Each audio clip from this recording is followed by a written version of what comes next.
everybody. Welcome back to another episode of The Designated Designer, a podcast about design where curiosity is the compass, creativity lights the way, and transformation is just part of the trip. I'm your host, Jennifer Stank, your brand spirit guide for this wild, wonderful ride where we navigate together our creative existence in today's modern and conventional world. I am so excited to introduce you guys to a very, very special guest that we have with us today. The one, the only, the wonderful Rick Franzo, the growth coach of the Poconos. I am so excited to be sharing Rick with you guys today. He is an absolute wealth of knowledge and has been such a transformational part of my business growth. So without further ado, Rick, would you like to tell us a little bit about who you are and what you do? Thanks for having me on here, Jen. I appreciate it. This is a great show. Yeah, Rick Franzo, growth coach here in the Poconos, and so lived in the Pocono Mountains of Pennsylvania, the beautiful Pocono Mountains of Pennsylvania, my entire life. And my transformation into business coaching was maybe not uncommon, but a little bit chaotic, shall we say. Yeah, do you want to tell us a little bit about what that looked like, getting into business coaching from where you came from in life? Sure. So I have right now over 40 years of business experience, a lot of it in the retail space. And so I feel that that's always the best proving ground. But 16 years ago, I was struck out of nowhere by a brain tumor, not cancer, but it was transformative enough to really change who I was, right? And it really brought out a lot of who I was. So I started to help people in the brain tumor community, first as a mentor and then almost coaching them into what success would look like for them. And that didn't always mean survival. It meant doing the best you have with what you have with the time that you have left. I worked at a state university. I knew that my position was going to be eliminated, and so I started to look for other avenues of employment. And I found that even though I had a wealth of knowledge and experience, I was unemployable. I would not even get a second interview. I would actually a lot of times be hired verbally on the first interview and never receive a call because as soon as they would look me up, multiple brain tumor survivor. And that was a red flag for them. And I was broken. And so nobody wants to purchase a broken toy, except in Rudolph, where it's the island of misfit toys. But that wasn't really the case. And so I was pretty much unemployable, and I needed to find an exit strategy from where I was. I had a good run, but I knew that within at least 12 to 24 months, I would have been let go. My position would have been eliminated just because of the changing industry. And so I started to look for businesses. And so I owned a business. I started my first business when I was 19. I was an on-air radio disc jockey for 10 years. And so I had a mobile disc jockey business, and I had that for over 10 years. My own equipment. It's when DJs weren't using laptops. We were actually using turntables, CD players, cassette tapes, not 8-tracks. I don't go back that far, but I was from the 8-track era. And so I knew what it was like to be a business owner. I ran the companies that I worked for like they were my own business. And I started to look for a platform where I could do some consulting. And I came across coaching, and I was like, what's the difference between consulting and coaching? And I found out that there's a big difference. So coaches don't tell people what to do. They don't give them a plan. Like a consultant will give somebody a plan and say, here's your plan, Jen, do these steps, work through this, and then I'll tell you what your next step is. And what your goals are really aren't important. Where a coach goes and looks at what your definition of success is, helps you to get there in a strategic fashion. And if you start to kind of fall, I kind of catch you before you cut yourself on the sharp rocks. And so I really like that.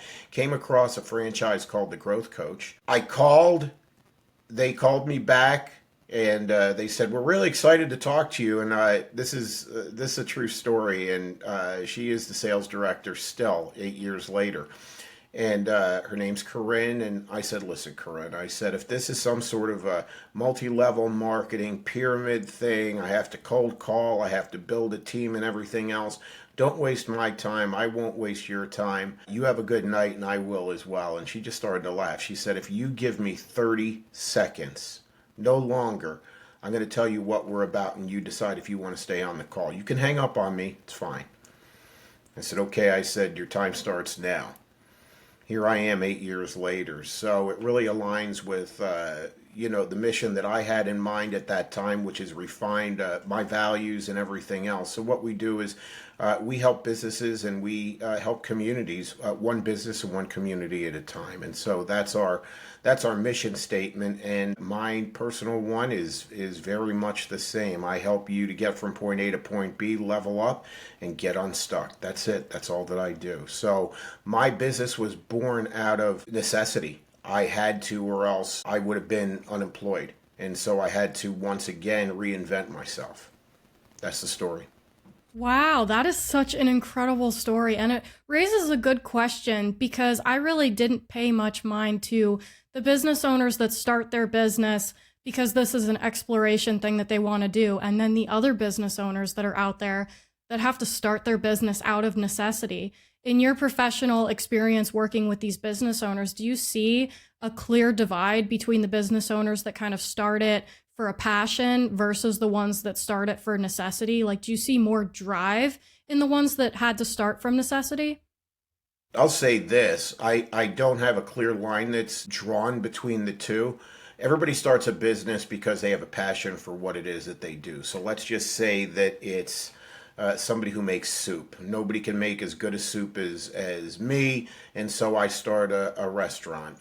I call it Soups On. There was actually a restaurant that was called that, so this is real. I'm really good at making soup, so I have two soups during the day. I'm seasonal. I have fresh bread. I have real nice meats and cheeses to go with it and everything else.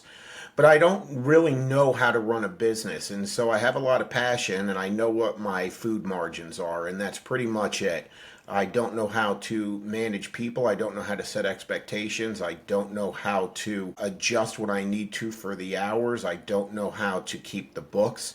I don't want to leverage anything off and have anybody else do it. So I'm more of a technician, not a business owner. So I don't have a business. I have a job.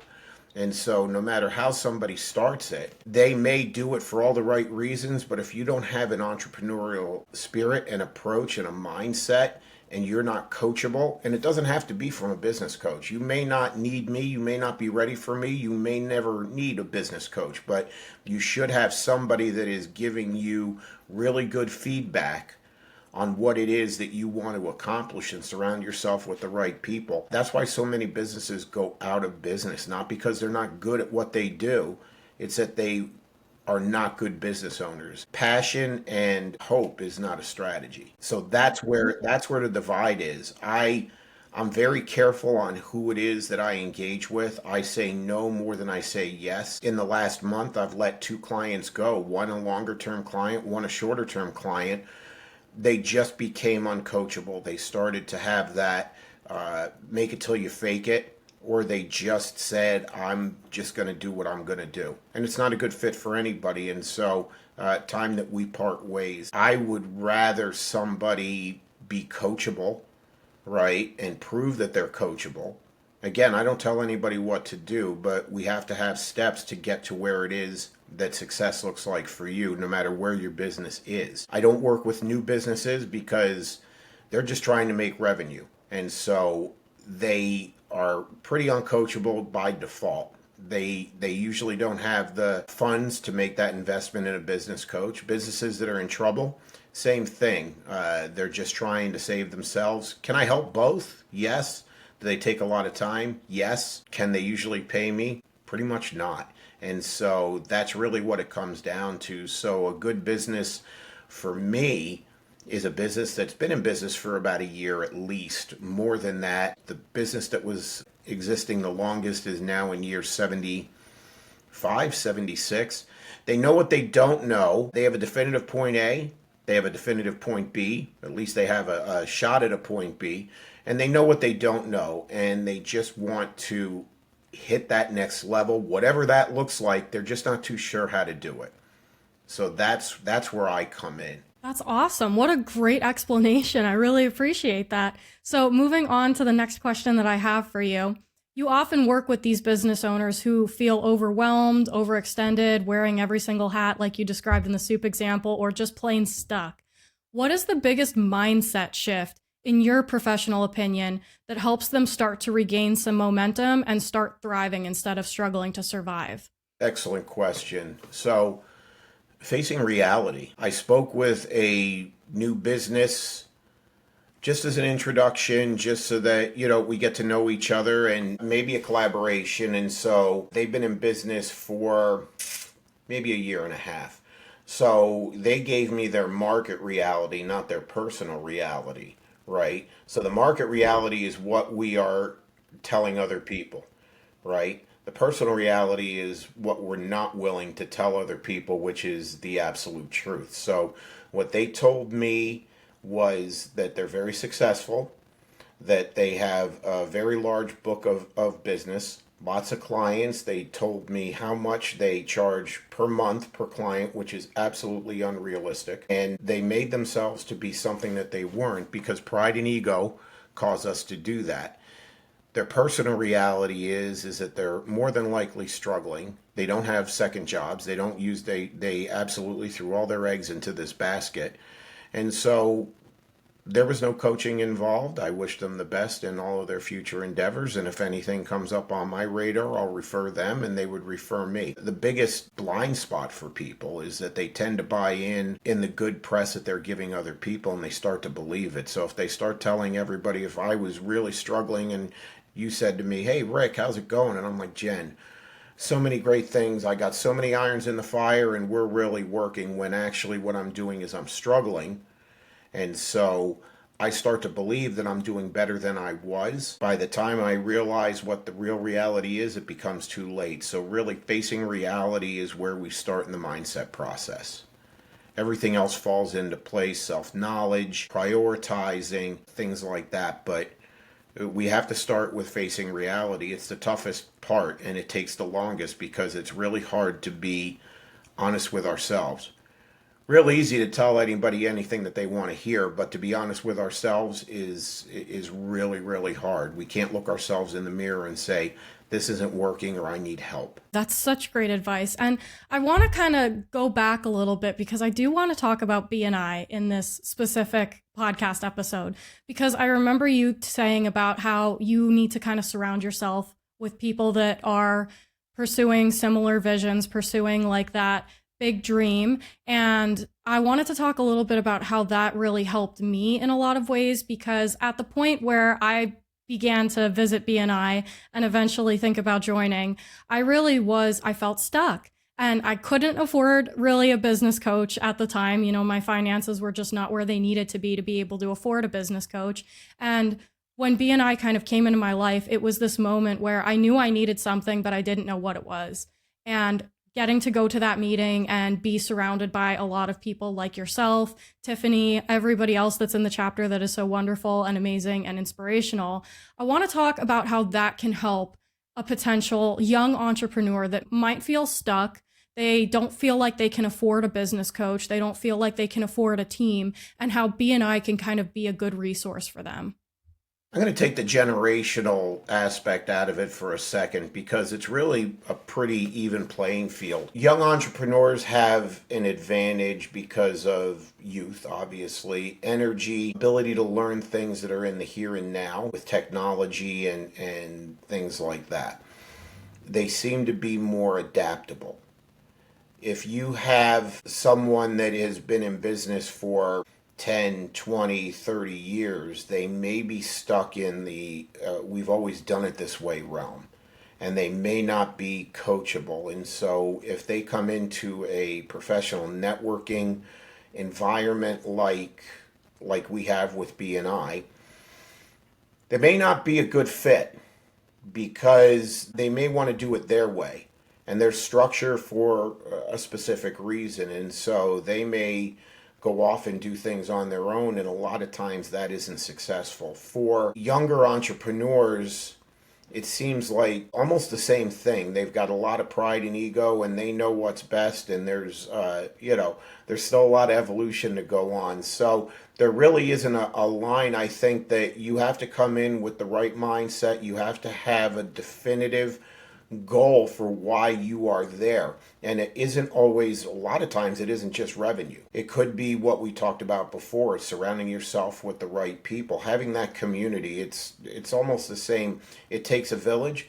Sure as hell does. It takes a village. I wouldn't be where I am without the support of my wife and my kids and some real good people around me. If I go into the room and I'm the smartest guy in the room, I have to get out of there because I'm locked in a vacancy. I can't grow and I can't learn. I have to be very coachable. I have to listen and look for opportunities. And I have to take advice from people that are at different phases and stages in their business, whether it's where I am or they're not quite there yet. There's something to learn from everybody. So really, mindset is everything, right? Mindset is everything. So we meet early in the morning, right? We see the people who are habitually late every meeting. They're not dedicated.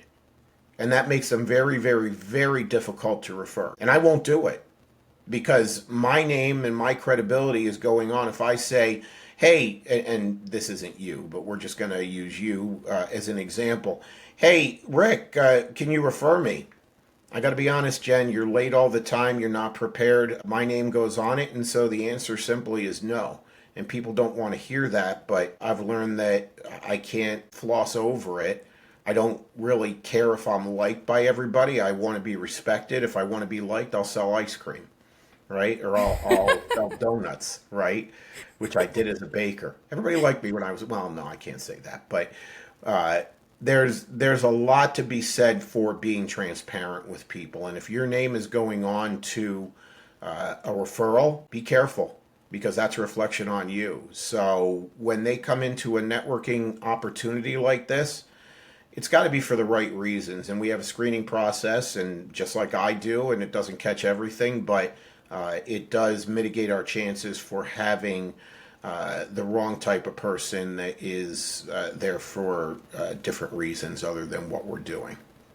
Yeah, absolutely. And I really do. I think that was one of the most pleasant surprises for me when it came time for BNI is obviously there's a pretty decent, significant cost associated with it. But I looked at that as a positive thing because I realized the people that were going to be a part of this group were going to take their business seriously. You know, I think you always have that group, that little small percentage anywhere in the industry. But to see the investment that you have to make, and then all of the other things like the screening process, you get interviewed. It's not just like I pay this fee and I'm in the group and nobody's going to even check my credentials. It's going through that interview process. It's having to come up with that, membership fee that it really weeds out a lot of the people that you're kind of talking about. It catches a lot of it. It can't catch everything, but it does catch a lot of it. And I was really happy to kind of see those practices in place because at that point I knew this was a serious organization that was going to have serious people be a part of it. And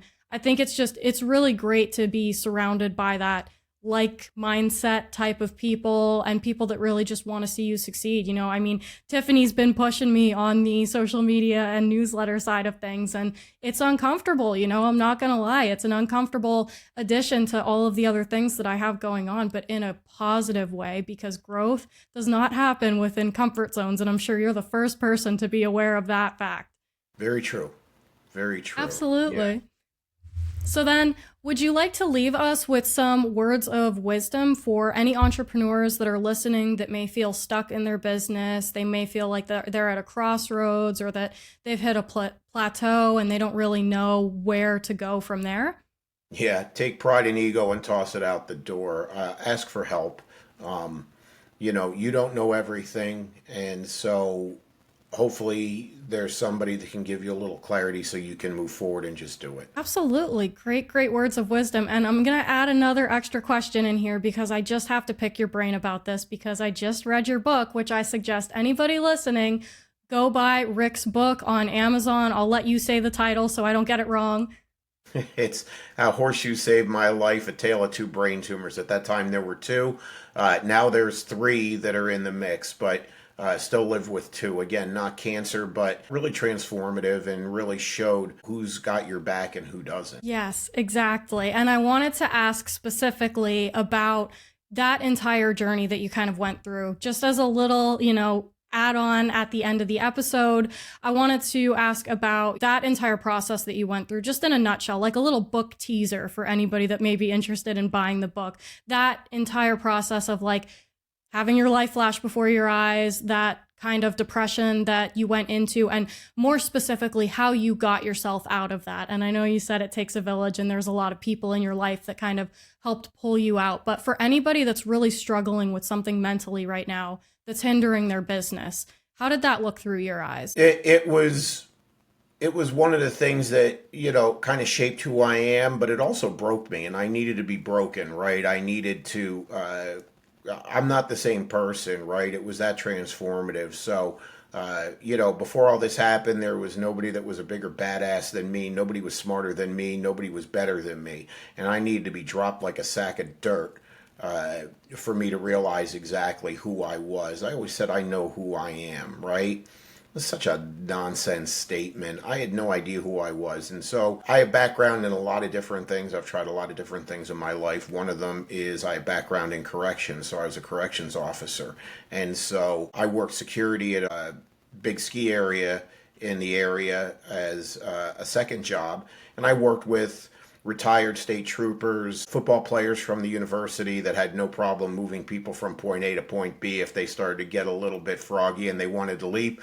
We just called them and they did all the heavy lifting for us. And so we were at an end of the season, ski season barbecue at a retired state trooper's house locally, and I was playing horseshoes, and I found that I couldn't even throw halfway to the pin. I lost all strength and coordination in the right side of my body. I couldn't throw straight. It scared me enough for me to go to call my doctor on Monday. This was on a Saturday. Called my doctor on a Monday. He referred me to a neurologist who I went into the office. He did physical tests and said, yeah, you have weakness in the right side of your body. We don't know what's going on here. We're going to do an MRI. I had an MRI, and they said, you'll get the results in a week or so. And they called me at my office the next day. And they said, Mr. Franzo, we don't usually make this call, but you have a huge brain tumor. And we have a neurosurgeon from a larger hospital in today. You have a 1 o'clock appointment. I dropped the phone and I said, well, I'm dead. Told my director, I said, I have a brain tumor. I'm going home. And that was it. Went to the appointment and he said, you shouldn't even be alive. We can't even believe when we saw this. And we have to be honest that you even walked in here. This should have killed you. It's not cancer because it's so enormous. It's the biggest tumor that he's seen in over 30 years of being a neurosurgeon, and put me on to steroids and anti-seizure medicine right away. They said, if we didn't discover this, you had less than 2 weeks to live. The pressure would have killed you. You either had a grand mal seizure, which would have killed you, or you would have just slipped into a coma out of nowhere, and that would have killed you as well. And so nobody would have known what happened until the post-mortem. So I had a lot of tests done. They kept me alive enough for me to have tests done. I had 10 and a half hours of surgery. 2 surgical teams did it because it was such long and complex surgery. They got rid of the whole tumor, but they couldn't save my skull. So my head from here all the way around, so over a third of my skull, was all titanium. They put a mesh plate down, just like any good contractor. A mesh plate, screwed it in, bone plaster, my real scalp, and I'm still extremely pretty. But some of the collateral damage from the pressure on the brain matter from the tumor was that I was paralyzed from the waist down. And so I could feel, but I couldn't move. So I spent 8 days in the hospital, 3 in ICU, and then 5 in a room. And then they moved me to Good Shepherd Rehab, which they had a unit right in Poconos Medical Center in East Stroudsburg. My room was 200 yards away from my office at the university. It was close to my home. They made special accommodations for what it was, and they gave me a week to move, and they did everything. And I finally moved a little bit in my right leg, and the therapists and the nurses and the doctors and everybody, they were hopeful, but they didn't think that I would walk out of there. My goal was to walk out of there, and nobody believed it except for me. And so I had to dig in and really find out who I was. And there was no backup. Kind of like when you're starting a business, you are the backup, right? At least in the beginning. And so that's what it is. Nobody's got your back. You've got your back. And so I had to work harder than I ever did in my entire life, which was never a problem. But everybody was kind of moving in the same direction. And so within 6.5 weeks, I did walk out of there on my own with braces, leg braces, and a walker. And then I had to teach myself how to drive. I had to teach myself all the finer skills of being a man again and being independent and getting to and from work and just living my life. And then diagnosed 2 years later with another brain tumor, which still remains, and it's behaving itself. Then in 2017, diagnosed again with another type of brain tumor, again, not cancer, but this one is called an acoustic neuroma, and it's wrapped around the eighth cranial nerve on the right side of my head, and so made me deaf in this ear, took away my balance. I was walking and falling, and so I had radiation. And they had a brand new machine at Cedar Crest in Lehigh Valley. They actually did a video on me because I was the first one to use it. I was the candidate that they chose first. I can share that with you. But the residual damage from that, it killed the tumor. It stopped it from growing, but the tumor still remains. It's very stubborn, and so it took away all my hearing. I had to go to physical therapy. So when I started my business, I was going to BNI. I'll use BNI as an example. So one of the days of the week was BNI. It was a Thursday morning. The rehab center was right next to where we met in person. So I'd go from BNI. We'd finish at 8:30. By 8:45, I was on the exercise bike and in the parallel bars and everything else doing physical therapy. So I went 2 or 3 times to physical therapy when I started my business, so I wasn't walking and falling. So I'm not really big on excuses. Oh, I can't do this, or I have no time, or anything else, or I don't have the money, or anything else. I don't accept that. It just, if I can do it, then you can make an effort to do it as well, right? Not saying that you're going to be able to, but you should be able to do it. So the residual from that was in 2022 in February. I was ready to go out, meet with one of my clients who was a construction company that was maybe less than 10 minutes away from me, and I was sitting at my desk, and it was about 7:40 in the morning, and I had a grand mal seizure at my desk. The first seizure that I ever had. I had minor auras and things before that, but it was from the radiation, and it happened years afterwards, and knocked me out. It was a violent grand mal seizure, knocked me over in my chair, put my head through a room divider, bled out onto the floor. A little more, kind of graphic, but I broke 3 ribs in 2 places. I called my own ambulance because my wife was still at work. My poor little dog didn't know what the heck was going on. And I lost my license for 4 months because I went unconscious, and so went back on anti-seizure medicine, and we're going to see where it goes. They said it was a one-off, and my scans, I had an MRI a week before, and everything was clear. So, Wow. go figure. So, calm seas don't make good sailors, and so I'm done learning lessons. I think I'm finished. Whoever's in control of that can turn it off. I think I've learned everything that I need to know. So that's the journey. I wrote a book about my journey with brain tumors to help other people. It was first to heal myself and then to help other people heal. I started a group on Facebook called Brain Tumor Talk. It was the day after Christmas in 2009, and it's vibrant. We have close to 20,000 members from 50 or so different countries, give or take. I'm on the clinical advisory board for the American Brain Tumor Association. We meet quarterly. I am the survivor member of the board. Everybody else are neurosurgeons from Yale and Brigham Women's and Mayo and you name it, and they're on there. And then there's me, and I represent the survivor community. And so I do a lot of outreach for people that have brain tumors, and I don't even outreach them. They actually find me for some reason. So really kind of ensconced in that. So this is a good match. It was a good segue to go for what I do in the brain tumor community and businesses. But just like I screen people. As much as they look at me, I look at them and make sure that we're a good match. And not everybody's a good match. Absolutely. Wow. What an inspirational story. So here you have it, guys. The one, the only, the incredible Rick Franzo. For anybody looking to connect with you, whether it's to watch your podcast, potentially work with you, or just connect with you online, can you tell us where people can find you?